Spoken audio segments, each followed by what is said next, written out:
Pas me pyetje përgjigje me imamin e nderuar Arbër Berisha. Selamu alaikum, mirë se erdhët edhe sot. Aleikum selam, rahmetullahi barakatuh. Mirë se u gjejmë përsëri. Është kënaqësi që të jemi në këto takime tona të radhës. Është nder, është mirësi që të jesh gjithmonë në shërbim të fjalës së mirë, në shërbim të punëve të mira. Na bëv Zoti dhe neve inshallah të gjithëve, të gjithë ata që na dëgjojnë dhe na shikojnë shërbestarë të fjalës dhe punës së mirë. Allahumma amin. Prof, do e vazhdojmë sërish me pyetje përgjigje. Do të trajtojmë disa prej pyetjeve që mendoj se janë interesante edhe për publikun për t'i ndjekur.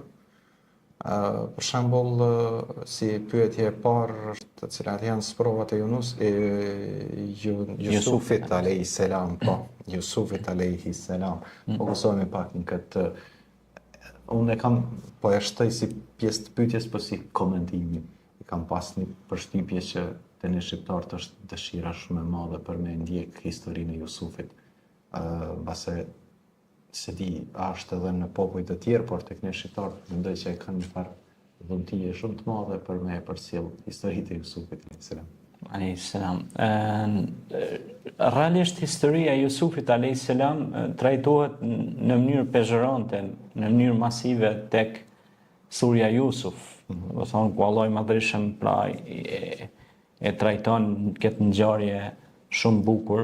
إذ قال يوسف لأبيه يا أبت إني رأيت أحد عشر كوكبا والشمس والقمر رأيتهم لساجدين. Për kujto kur Jusufi tha babait vet, o babi im, unë pash në ndër 11 yje dhe diellin e hënë i pash duke më bërë mua sejdë. Pra fillon sepse Jusufi alayhis salam ka qenë i njohur për komentimin e ëndrave. Dhe sigurisht se ishte një ndër pejgamberët e zgjedhur prej anës Allahu subhanahu wa ta'ala, dhe është një histori shumë e dhimbshme më tregu, por ka shumë mesazhe të mëdha brenda asaj historisë së Jusufit alayhis salam.